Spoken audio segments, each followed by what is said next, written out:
the typewriter, digital technology, so word processor, television, mobile devices, and really that's led us to where we are today, where everyone's walking around with a phone, everything is social, everyone's connected at every moment, and that's kind of the state of where we are today.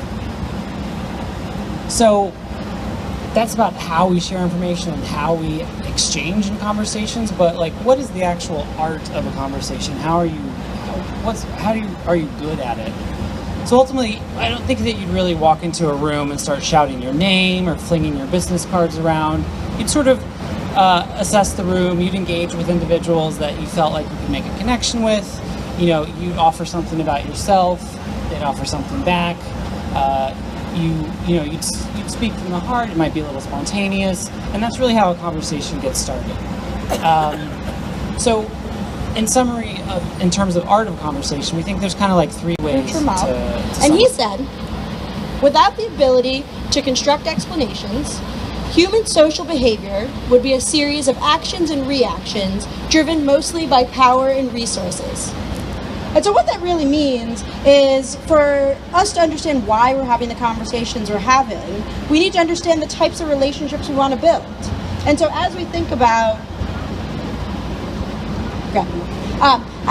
about relationships, there's three ways. The first is around education. When you think about conversing with somebody and you think about having that type of dialogue, you have the opportunity to help that person understand something they might not have known before.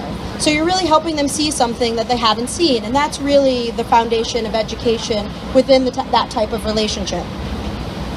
You also have the opportunity to entertain somebody. Entertaining somebody is about connecting with them and showing perhaps a vulnerable side of you, something that might make you laugh, something you might enjoy, something that makes you cry, but something that allows somebody to understand who you are. And then lastly, you have engage. You have the opportunity to engage with somebody when you're having a conversation, and you build a relationship based on that engagement. Social media. And what happens a lot of times when people say, I want to get into social, or I want to do something on social media, they become completely overwhelmed, right? Nowadays, we have so many platforms and we have so many opportunities to do something on social media that some people either say, I need to do everything, and then they don't do anything well, or they say, I'm not even going to try it, so I'm not going to go on it, and then they miss the boat. So what we wanted to do today was actually go through a couple of these platforms, dig into them, and start to think, how and why do companies and brands use them, and how do they leverage them in a positive way? And so, I'm only going to go through a couple on this slide, but as you think about Facebook is something that a lot of you probably personally use and you understand, but you might say to yourself, how do I use it for my business? How do I use it for my personal brand? But you can use it for community building.